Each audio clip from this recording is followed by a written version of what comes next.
Genesis 3:1-155 for one yes. For 20 years I slaved in your house.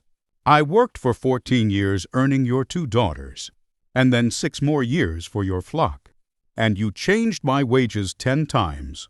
42, in fact, if the God of my father had not been on my side, the God of Abraham and the fearsome God of Isaac would have sent me away empty-handed. But God has seen your abuse and my hard work.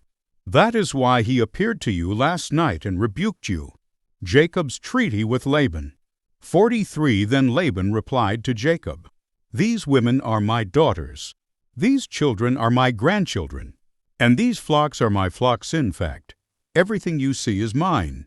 But what can I do now about my daughters and their children? 44 So come, let's make a covenant, you and I, and it will be a witness to our commitment. 45 So Jacob took a stone and set it up as a monument. 46 Then he told his family members, Gather some stones. So they gathered stones and piled them in a heap. Then Jacob and Laban sat down beside the pile of stones to eat a covenant meal. 47 To commemorate the event, Laban called the place Jegar-Sahadutha, which means witness pile in Aramaic. And Jacob called it Galeed, which means witness pile in Hebrew.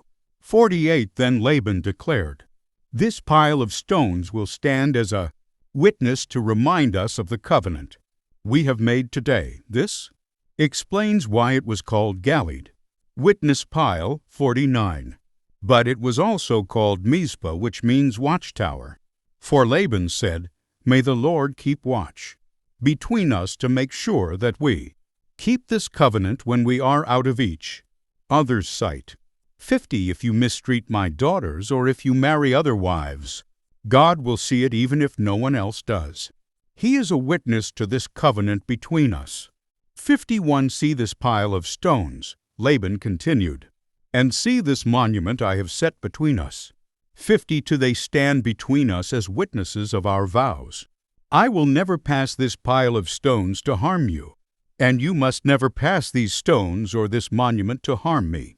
53 I call on the God of our ancestors, the God of your grandfather, Abraham, and the God of my grandfather, Nar, to serve as a judge between us. So Jacob took an oath before the fearsome God of his father, Isaac, to respect the boundary line.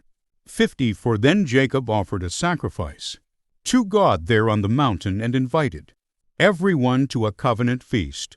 After they had eaten, they spent the night on the mountain.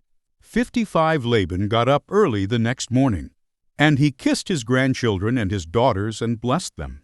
Then he left and returned home.